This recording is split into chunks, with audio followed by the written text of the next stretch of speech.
রক্ষকই ভক্ষক। এবার পুলিশের বিরুদ্ধে শ্লীলতাহানির অভিযোগ তুলল এক মহিলা। ঘটনাটি ঘটেছে 15ই সেপ্টেম্বর ওড়িশার ভরতপুর থানায়। ওই মহিলা জানিয়েছেন, রাত্রি 1টার সময় রেস্তোরাঁ বন্ধ করে তার সঙ্গীকে নিয়ে ঘরে ফিরছিলেন ওই মহিলা। রাস্তায় কিছু গুন্ডারা তাদেরকে আটক করে। সেখান থেকে কোনো রকমে তারা বেরিয়ে যায়। তারপরে তারা পৌঁছায় ভরতপুর থানায়।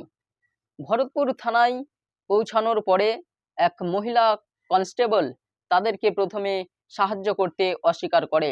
তারপরে কিছু পুলিশ অফিসাররা এসে তার সঙ্গীর কাছে কিছু লিখিত বিবৃতি চায়। তারপরে লিখিত বিবৃতি নিয়ে তাকে হেফাজতে জেলে ভরে দেয় বলে অভিযোগ ওই মহিলার। তারপরে ওই মহিলাকে জেলে ঢুকিয়ে দেওয়া হয় এবং তার হাত দুটি বেঁধে দেওয়া হয়। তারপর এক পুলিশ অফিসার গিয়ে তার বুকে লাথি মারে এবং তারপরে তার পোশাক খোলার চেষ্টা করা হয়, এমনটাই অভিযোগ করলেন ওই মহিলা। কি বললেন ওই মহিলা, কি অভিযোগ করলেন ভরতপুর থানার অফিসারদের বিরুদ্ধে, বিস্তারিত দেখাবো আপনাদের। Court of Odisha, army authorities and media and AIMS उनके मेडिकल के लिए सबको थैंक्स बोलना चाहूँगी। दैट इज द रीजन अभी मैं यहाँ पे बैठ पा रही हूँ ठीक से और फ्री हूँ, because I was wrongfully thrown into jail.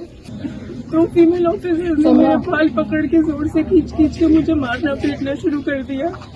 मैंने उनको रिक्वेस्ट करते रही, प्लीज स्टॉप, मत कीजिए ऐसा, मत कीजिए। फिर वो पुलिस स्टेशन के कॉरिडोर से मुझे घसीटते हुए ले जा रहे थे और उस टाइम पे मैं जितना जो उनको फाइट दे पाई, जहाँ उनके हाथ दिखे, एंकल्स दिखे, मैं फाइट बैक करने की कोशिश कर रही थी। उसके बीच में एक लेडी कांस्टेबल ने मेरा गला पकड़ के दबाने की कोशिश की तो मैंने उनका हाथ काटा है। उसके बाद उन्होंने मेरे ही जैकेट से मुझे मेरे पीछे हाथ बांधे और एक लेडी कांस्टेबल के स्कार्फ से मेरे पैर बांध के मुझे रूम में डाल दिया। फिर थोड़ी देर में मेल ऑफिसर आके मेरा ब्रा उतार के मेरे ब्रेस्ट पे किक मारना शुरू किया कंटिन्यूसली। एंड अराउंड 6 o'clock जो स्टेशन के IIC है वो आए और उन्होंने मेरा पैंट लोअर किया, अपना पैंट लोअर किया और अपना पीनस निकाल के मुझे बोला कि कितने बार तुम लेना चाहोगे कि तुम चुप रहोगे, क्योंकि मैं बहुत ज्यादा चिल्ला रही थी हेल्प के लिए, बहुत ज्यादा चिल्ला रही थी हेल्प के लिए।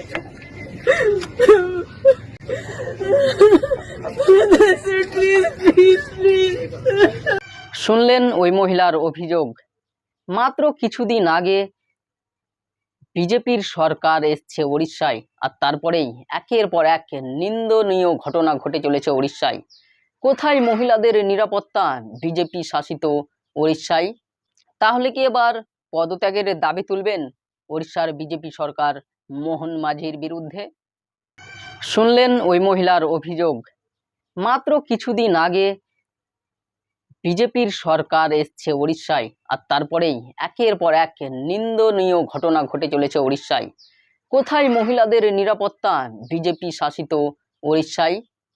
তাহলে কি এবার পদত্যাগের দাবি তুলবেন ওড়িশার বিজেপি সরকার মোহন মাঝির বিরুদ্ধে? ইতিমধ্যেই এই ঘটনায় শোরগোল পড়ে গিয়েছে সারা রাজ্য জুড়ে, শুধু ওড়িশায় নয়, সারা ভারত জুড়ে এই ঘটনার নিন্দার ঝড়।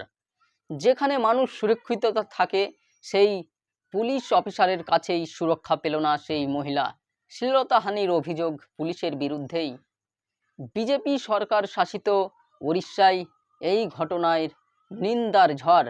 এর আগেও বিজেপি শাসিত মণিপুরে যে ঘটনা ঘটেছিল তাতে শুধু ভারতবর্ষ নয়, সারা বিশ্বে নিন্দনীয় ঘটনার এক রূপরেখা হয়ে গিয়েছিল।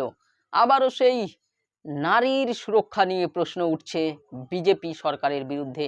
ইতিমধ্যেই পশ্চিমবাংলার মুখ্যমন্ত্রী মমতা ব্যানার্জি তাদের ইউটিউব চ্যানেলে এই পোস্ট দিয়ে তীব্র বিরোধিতা করে জানিয়েছেন, তাহলে কি বিজেপির মুখ্যমন্ত্রী মোহন মাঝির পদত্যাগ চাইছেন মানুষ?